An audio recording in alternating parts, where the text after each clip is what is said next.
आज का धम्मदेशना कार्यक्रम शुरू करते हैं। समन्ता चक्रवालेषु अत्र गच्छन्तु देवता सादमं मुनिराजस्य शृण्वन्तु सद्गमोक्तम् धम्मश्रवणकालो अयं बदन्ता धम्मश्रवणकालो अयं बदन्ता धम्मश्रवणकालो अयं बदन्ता नमो तस्स भगवतो अरहतो सम्मा सम्बुद्दस्स नमो तस्स भगवतो अरहतो सम्मा सम्बुद्दस्स नमो तस्स भगवतो अरहतो सम्मा सम्बुद्दस्स। महाकारुणिक तथागत भगवान बुद्ध को त्रिवार वंदना।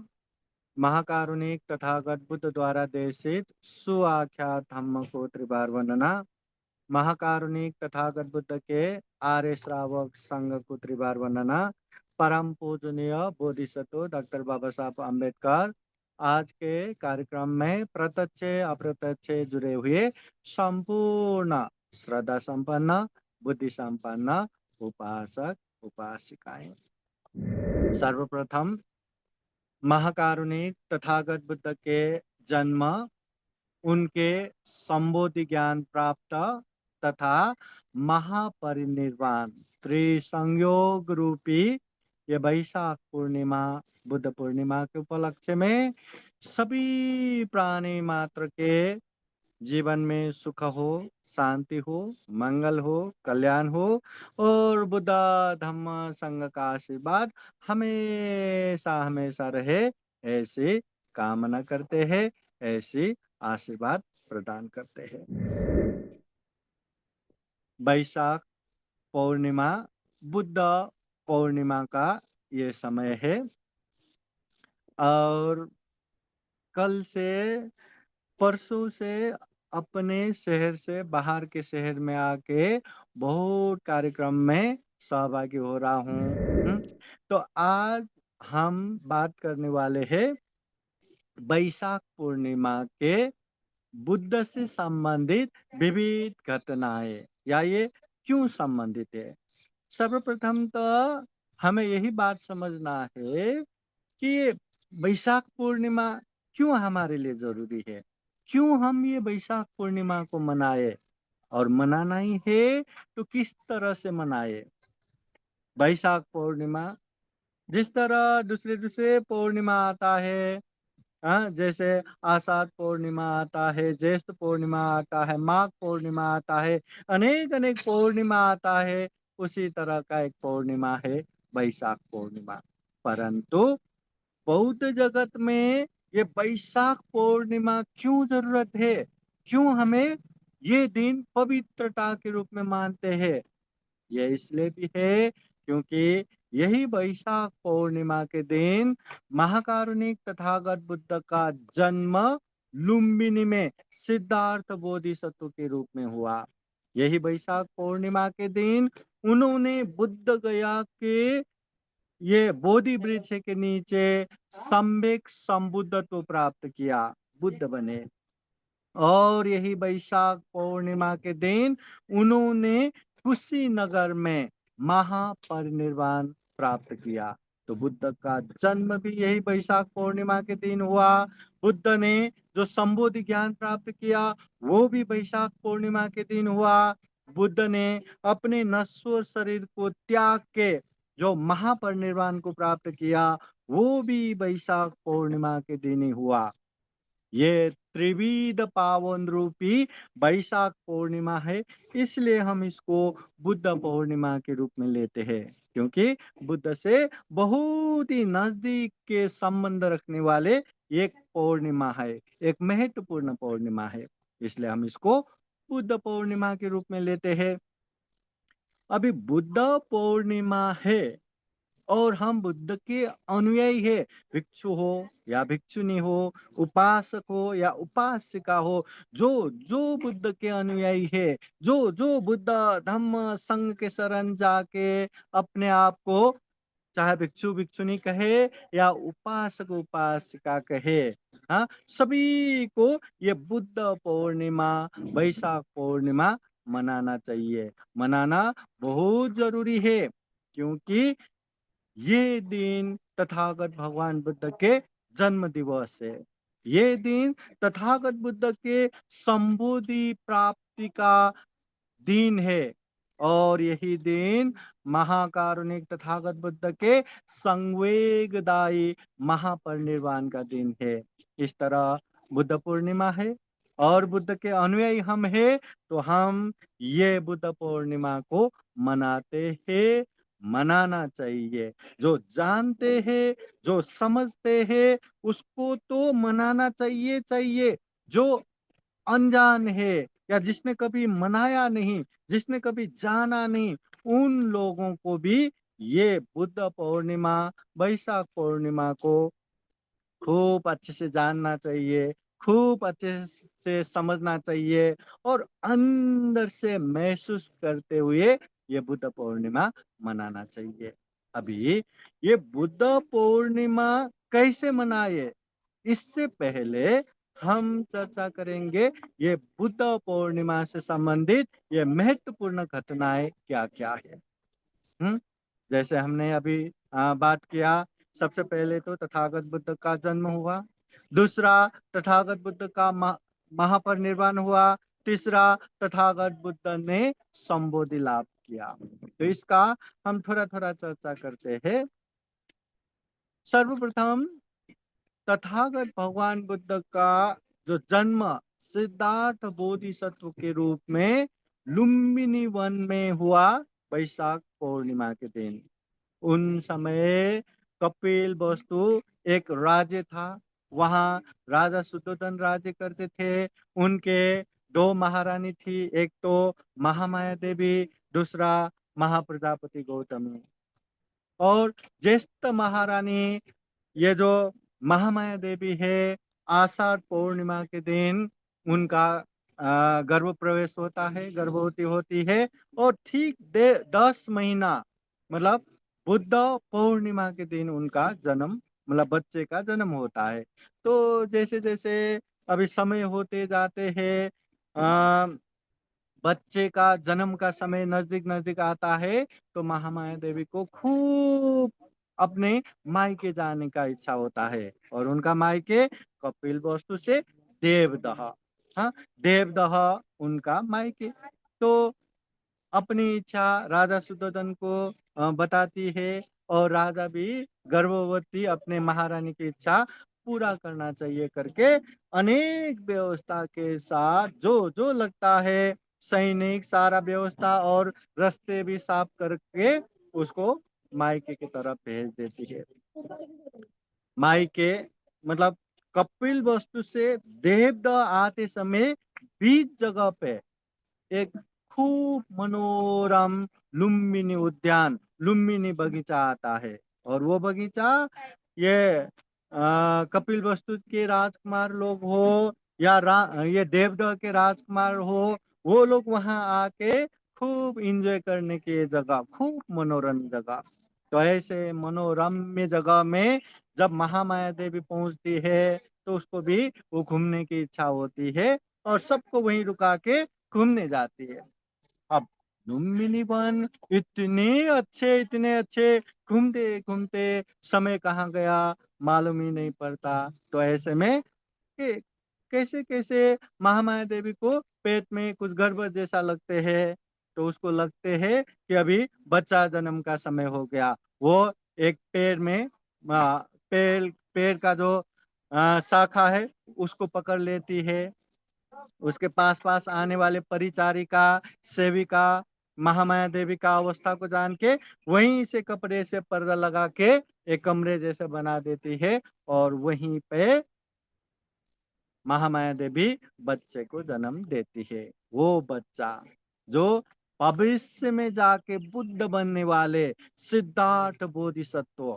और पाली साहित्य में उल्लेख होता है कि सिद्धार्थ बोधिसत्व जन्म होते ही चारों दिशाओं में देखते हैं और अपने समान कोई न देख के पूर्व दिशा में 7 कदम चलते हैं, और जहां जहां चलते हैं कोमल पाँव में तकलीफ ना हो, वहां कमल के फूल उत्पन्न होते हैं। और 7 कदम चलने के बाद एक उंगली उठा के घोषणा करते हैं, सिद्धार्थ बोधिसत्व जो अभी अभी जन्म हुआ है, तो घोषणा करते हैं, अग्गोहमस्मि लोकस्य, अग्गोहमस्मि ज्येष्ठस्य, अग्गोहमस्मि श्रेष्ठस्य।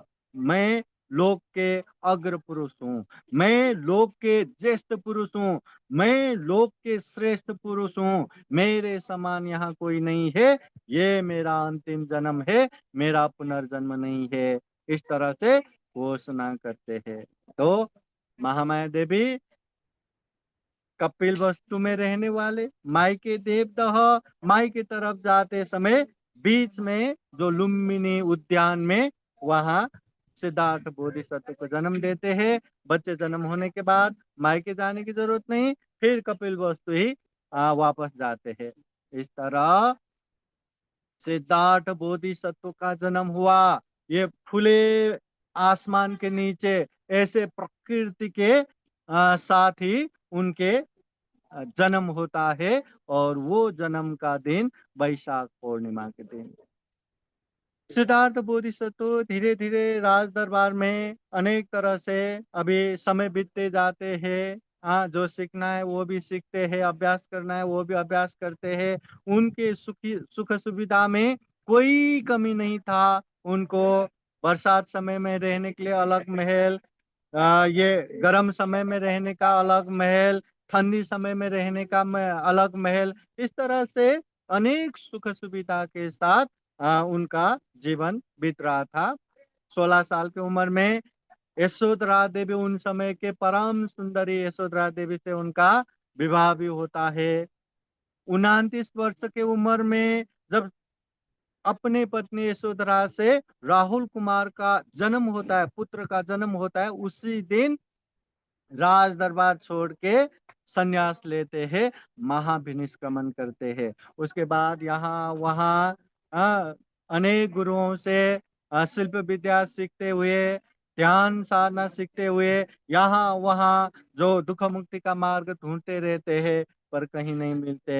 अंततः खुद ही अपने आप को देखते हुए अनेक दुष्कर तपस्या करने लगते हैं। अनेक अनेक दुष्कर तपस्या कर करके कंदमूल का रस मात्र चूस के भी वो दुष्कर तपस्या करते हैं, परंतु वो क्लांत होके बेहोश होके गिर जाते हैं, परंतु ज्ञान प्राप्त नहीं होते। फिर उन्होंने शरीर को अति सुख दे के भी बैठा राज दरबार में, ज्ञान प्राप्त नहीं हुआ। राज दरबार छोड़ने के बाद अनेक दुख तकलीफ करके भी, दुष्कर तपस्या भी करके देखा, उससे भी ज्ञान प्राप्त नहीं हुआ। फिर ये अति मार्ग छोड़ के मध्य मार्ग में लगते हैं, ध्यान साधना करने लगते हैं, अपने आप को देखते हुए, अपने आप को संयमित करते हुए, ध्यान साधना करते हुए, विपස්සना करते हुए, अंततः बुद्ध गया के बोधि वृक्ष के नीचे ये वैशाख पूर्णिमा के दिन वो ध्यान करने को आते हैं।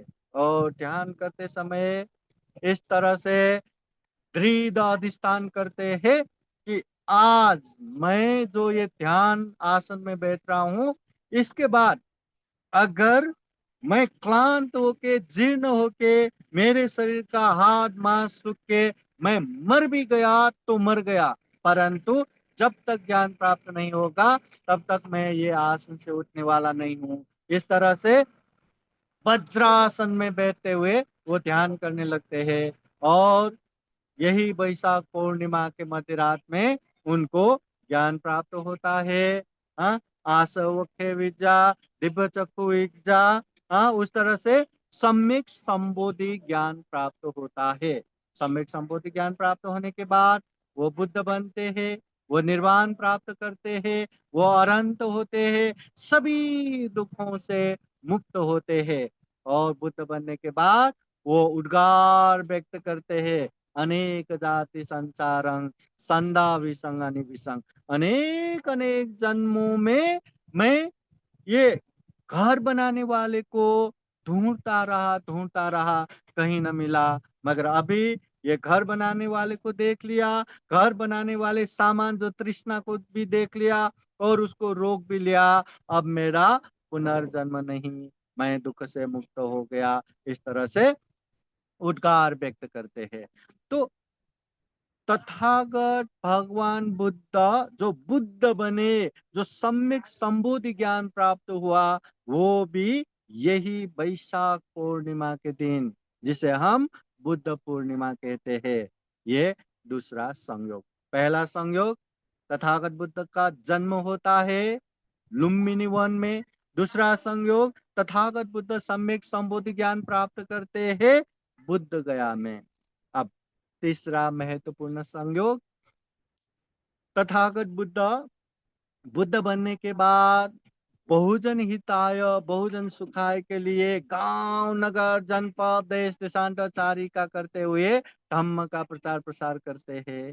उनके धम्म सुन के न केवल सैकड़ों हजारों लाखों करोड़ों लोगों ने तथागत बुद्ध के धम्म को लेके आचरण व्यवहार करते हुए दुख मुक्त भी होते हैं, मार्ग फल प्राप्त करते हैं, निर्वाण प्राप्त करते हैं। इस तरह तथागत बुद्ध के धम्म में खूब सारे भिक्षु भी बन गए, खूब सारे भिक्षुनी भी बन गए, अनगिनत वहाँ उपासक उपासिकाएं भी बन गए। अपने शासन में, अपने धम्म में एकदम दक्ष, कैपेबल भिक्षु, भिक्षुनी, उपासक, उपासिका देख के तथागत बुद्ध खूब प्रसन्न थे।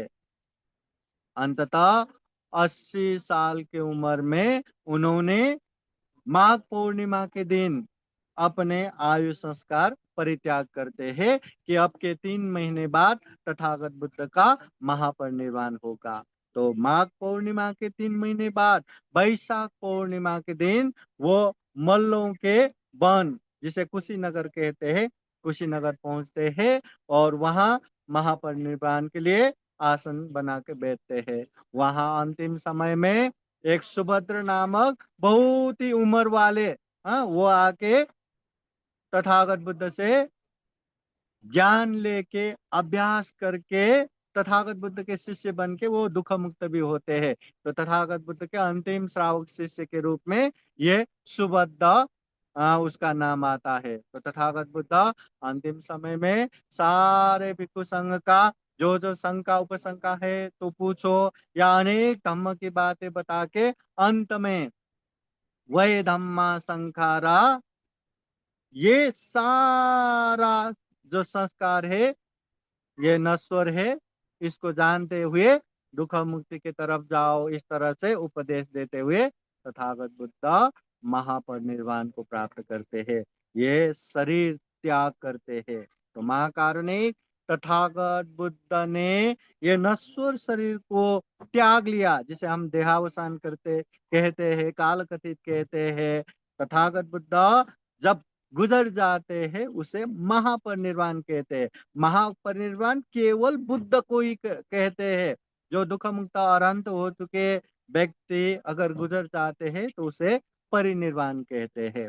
तो तथागत बुद्ध का महापरिनिर्वाण जीवन के 80 साल की उम्र में कुशीनगर में महापरिनिर्वाण को प्राप्त होता है। और वो दिन भी वैशाख पूर्णिमा के दिन, जिसे हम बुद्ध पूर्णिमा कहते हैं।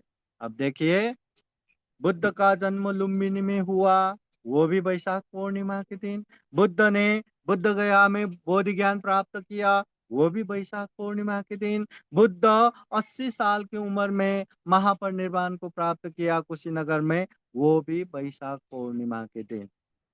और ये एक संयोग ऐसा भी है कि तथागत बुद्ध का जन्म लुम्बिनी में हुआ, बगीचे में, खुले आसमान में, प्रकृति में। तथागत बुद्ध ने बुद्धत्व ज्ञान प्राप्त किया, वो भी खुले आसमान के नीचे, बोधि वृक्ष के नीचे। और तथागत बुद्ध के महापरिनिर्वाण हुआ, वो भी मल्लों के वन में 2 साल वृक्ष के बीच में खुले आसमान के नीचे। तो तथागत बुद्ध का जो जन्म, जो ज्ञान प्राप्ति, जो महापरिनिर्वाण त्रिसंयोग रूपी ये वैशाख पूर्णिमा है, ये बुद्ध पूर्णिमा है। इसलिए जो जो बुद्ध धम्म संघ के प्रति श्रद्धा रखने वाले, आस्था रखने वाले, बुद्ध के अनुयायी मानने वाले हर व्यक्ति ये वैशाख पूर्णिमा को खूब धूमधाम से मनाते हैं, खूब अच्छे से मनाते हैं। अब मनाने वाले भी दो तरह के हैं। एक तो बड़े-बड़े कार्यक्रम करेगा, बड़ा-बड़ा उत्सव मनाएगा, अनेक तरह से महापरित्राण करेगा, संगदान करेगा, अनेक तरह से मनाएगा।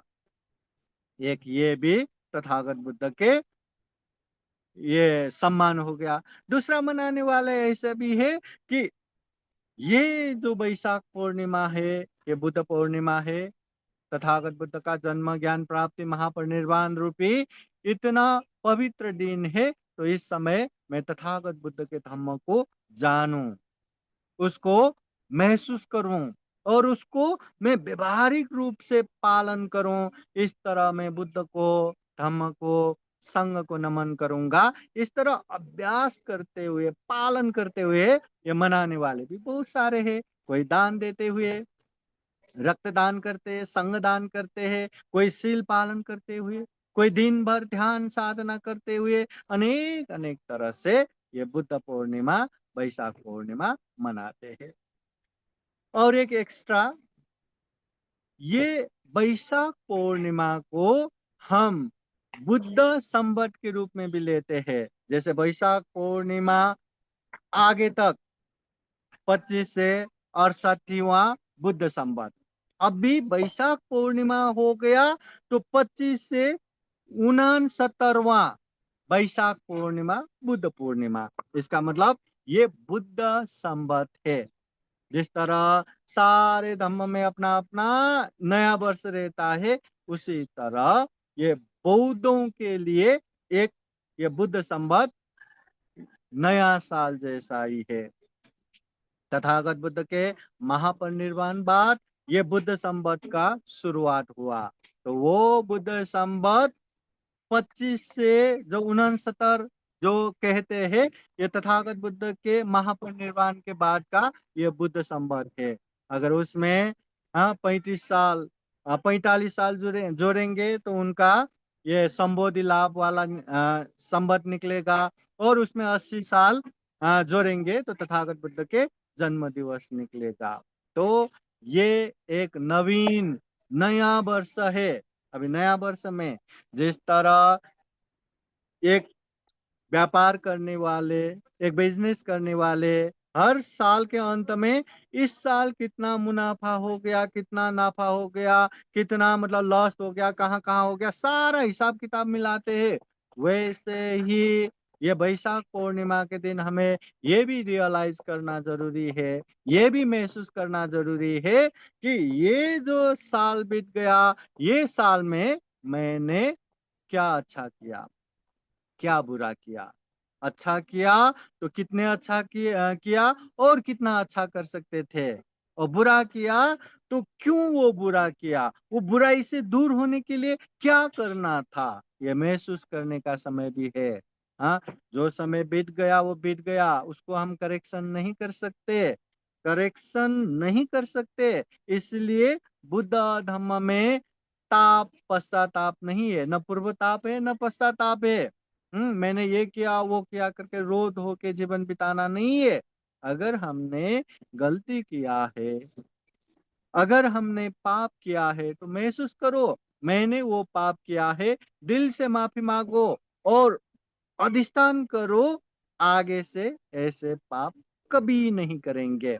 इस तरह अपने आप को सुधारते हुए, अच्छा करते हुए, प्यूरिफ़ाई करते हुए हमें आगे बढ़ना है। तो ये नया वर्ष के उपलक्ष्य में हम अपने आप को ज़रूर एक बार ध्यान दें कि हमने कितना अच्छा किया, कितने बुराइयों से दूर होना हो गया और आने वाले समय में और कितना हम अच्छा करेंगे, एक टारगेट बनाएँगे, कितना हम पुण्य करेंगे, कितना हम धर्म करेंगे और जो अपने अंदर छुपे हुए जो क्लेश है, पाप है, गलतियाँ हैं या जो हमें छोड़ना चाहिए था, छोड़ नहीं पा रहे हैं, तो ऐसी चीज़ चाहे वो हिंसा हो, चोरी हो, व्यभिचार हो, झूठ बोलना हो, नशा-पदार्थ सेवन करना हो, कोई भी अगर ऐसे जो खराब आदतें हैं, तो उसको छोड़ने का दृढ़ संकल्प भी करना चाहिए। इस तरह ये वैशाख पूर्णिमा, बुद्ध पूर्णिमा एक नया वर्ष के रूप में भी मनाते हैं। तो ये वैशाख पूर्णिमा, बुद्ध पूर्णिमा बौद्ध जगत में खूब महत्व रखते हैं। इसलिए जो बौद्ध है, जो बुद्ध धम्म संघ के प्रति श्रद्धा और आस्था रखने वाले हैं, सभी को ये मनाना चाहिए। मनाएँगे, कैसे मनाएँगे? हाँ, ज़्यादातर लोग सुबह-सुबह नज़दीक के बुद्ध विहार जाएँगे। बुद्ध के प्रति अपने श्रद्धा, आस्था प्रकट करेंगे, पूजा करेंगे, पांते जी रहा तो शील प्रार्थना करेंगे, धम्म देशना सुनेंगे, परित्राण सुनेंगे, दान देंगे, अनेक तरह से हम अच्छे करते हुए मनाएँगे। वास्तव में ये बुद्ध पूर्णिमा के दिन इसी तरह अच्छा करते हुए मनाना है। इसको एक हॉलिडे या छुट्टी का दिन या अच्छा टाइम मिला तो मैं मूवी देख के बैठूँगा या अनेक तरह से खाने में एन्जॉय करूँगा या मैं यहाँ घूमूँगा, वहाँ घूमूँगा, इस तरह से मनाना नहीं है। कम से कम ये दिन में दान देते हुए मनाना है। शील पालन करते हुए मनाना है, ध्यान साधना करते हुए मनाना है, जितने हो उतने पाप, अकुशल से दूर होते हुए कुशल पुण्य कार्य में आगे बढ़ते हुए मनाना है। ये बहुत ही पवित्र दिन है। तथागत बुद्ध के जन्म जयंती है ये वैशाख पूर्णिमा। तथागत बुद्ध के संबोधि लाभ दिवस है ये वैशाख पूर्णिमा। तथागत बुद्ध के संवेगदायी महापरिनिर्वाण प्राप्त ये दिन है वैशाख पूर्णिमा। ऐसे पवित्र दिन पे हमें जितना हो पुण्य करते हुए, धम्म करते हुए ही मनाना चाहिए। और तथागत बुद्ध होने के बाद गांव, नगर, जनपद, देश देशांतरचारिका करते हुए जो धम्म और विनय का उपदेश दिया, उसको आज के समय में त्रिपिटक ग्रंथ के रूप में संग्रह किया है। त्रिपिटक ग्रंथ। तो त्रिपिटक ग्रंथ में तथागत बुद्ध के 84,000 धम्मस्कंद संग्रह किया हुआ है। 84,000 धम्मस्कंद। जैसे कि सुत्त पिटक में 21,000 धम्मस्कंद, विनय पिटक में 21,000 धम्मस्कंद और अभिधम्म पिटक में 42,000 धम्मस्कंद। कुल मिला के 84,000 धम्मस्कंद तथागत बुद्ध के धम्म देशना उपदेश ये त्रिपिटक ग्रंथ में संग्रहित है। तथागत बुद्ध के सारे धम्म को जानना ही है, समझना ही है, पालन करना ही है, ये जरूरी नहीं है। बुद्ध कहते हैं बहुमपीचे सहितं भासमानो न तक्करो होती नरोपमत्तो। ज्यादा धम्म की बातें जान लो, समझ लो, चर्चा करते रहो पर पालन नहीं करेंगे तो उसका कोई भी फायदा नहीं है। अपम पिचे सहितं भासमानो धम्मस होती अनुधम्मचारी। थोड़ा ही क्यों ना हो धम्म की बातें जानो या जितना मौका मिले उतना धम्म की बातें जानो, महसूस करो, परीक्षण करो और अच्छा लगे तो पालन करो। पालन करना जरूरी है। इसलिए ये वैशाख पूर्णिमा, बुद्ध पूर्णिमा के उपलक्ष्य में हमें महाकारुणिक तथागत बुद्ध के धम्म को खूब अच्छे से श्रद्धा पूर्वक ध्यान एकाग्र करते हुए जानना है, समझना है और जितना हो सके उतना पालन करके मनाना है, अभ्यास करते हुए मनाना है। जैसे दान श्रद्धा से दान देते हुए मनाना है, शील सदाचार पालन करते हुए मनाना है, ध्यान साधना करते हुए मनाना है, अच्छे से अच्छे पुण्य करते हुए मनाना है, बुरे से बुरे पाप से दूर रहते हुए मनाना है, परंतु खूब अच्छे से ये धम्म, ये वैशाख पूर्णिमा, बुद्ध पूर्णिमा को हमें मनाना है। तो तथागत बुद्ध के धम्म को खूब अच्छे से जानना है, उसको महसूस करते हुए परिचय करना है, जो अच्छा लगा उसको पालन करते-करते जाना है। तथागत बुद्ध के धम्म केवल हम बौद्ध होने के लिए या केवल हम भिक्षु-भिक्षुणी या उपासक-उपासिका होने के लिए नहीं है। ये तथागत बुद्ध के धम्म दुःख से दुःख मुक्ति तक पहुँचाने वाला धम्म है और ये धम्म को बोध करके सबसे पहले तो सिद्धार्थ गौतम सम्यक संबुद्ध बन गए, दुःख मुक्त बन गए। फिर उनके उपदेश सुन के सारिपुत्र, मौदगल्याण, महाकाश्यप, आनंद भिक्षु से लेके अनगिनत भिक्षु संघ दुःख मुक्त अरहंत हो गए। कृषा गौतमी, पताचारा, उत्पलवना, हाँ, ऐसे अनगिनत भिक्षुनी संघ दुःख मुक्त अरहंत हो गए। अनगिनत उपासक उपासिकाएं दुःख मुक्त मार्ग फल को लाभी हो गए। तो ये जो बुद्ध का धम्म है दुःख से दुःख मुक्ति तक लेके जाने के लिए है। तो इसलिए तथागत बुद्ध के धम्म को जानना है, पालन करना है और दुःख मुक्ति के तरफ कदम कदम कदम कदम कदम कदम आगे बढ़ते बढ़ते जाना है। आज नहीं तो कल, कल नहीं तो परसों, परसों नहीं तो आने वाले दिन में हम दुख मुक्त निर्वाण पहुंचेंगे। अभी नहीं तो मैत्रेय बुद्ध के समय में तथागत बुद्ध, मैत्रेय बुद्ध के उपदेश सुन के हम दुख मुक्त होंगे, परंतु वही रास्ते पे चलना है। आज नहीं तो कल पहुंचेंगे, मगर वो रास्ते चलना ही छोड़ दिया या चलेंगे ही नहीं तो कभी नहीं पहुंचेंगे। तो वो वैशाख पूर्णिमा, बुद्ध पूर्णिमा के उपलक्ष्य में हमें ये भी अधिष्ठान करना है कि तथागत बुद्ध के धम्म को हमें खूब अच्छे से जानेंगे, खूब अच्छे से महसूस करते हुए पालन करेंगे और निरंतर पालन करते हुए दुख मुक्ति निर्वाण की तरफ आगे बढ़ेंगे।